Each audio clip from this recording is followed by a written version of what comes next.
बात करत हन बिरकोना के छत्तीसगढ़ उच्चतर माध्यमिक शाला बिरकोना हा शासकीय अनुदान प्राप्त संस्था है जेकर लगभग 5 एकड़ भूमि के कैफियत छत्तीसगढ़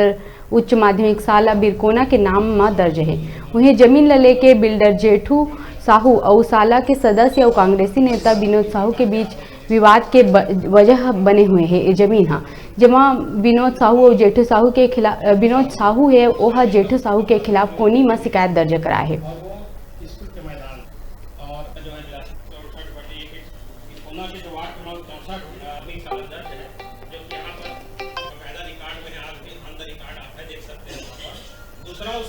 जेठू साहू जो कि एक आपराधिक प्रवृत्ति के व्यक्ति है, उसके द्वारा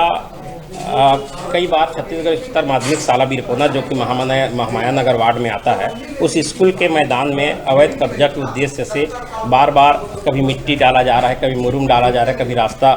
बनाने का प्रयास किया जा रहा है। उस मामले में को लेकर के हम लोग प्रशासन से भी शिकायत किए हैं कि वो स्कूल की ज़मीन पर क्यों कब्जा कर रहा है, क्योंकि बिरकोना स्कूल जो है छत्तीसगढ़ उच्चतर माध्यमिक शाला, उसे शासन द्वारा 5 एकड़ 38 डिसमिल ज़मीन जो दिया गया था, जहाँ से वो संचालित भी हो रही है 1974 से, उस जगह पर अवैध कब्जा करने का जो प्रयास किया जा रहा है, साथ ही साथ कई बार वहाँ का वातावरण खराब किया जा रहा है। उसको लेकर के हम प्रशासन से शिकायत किए थे, उसी मामले को लेकर के यहाँ पर आए हैं। तैबे और कथन छोट कन ब्रेक में फिर आप मन बने रहो, आप मन के अपन चैनल न्यूज़ 36 छत्तीसगढ़ की आवाज़ में।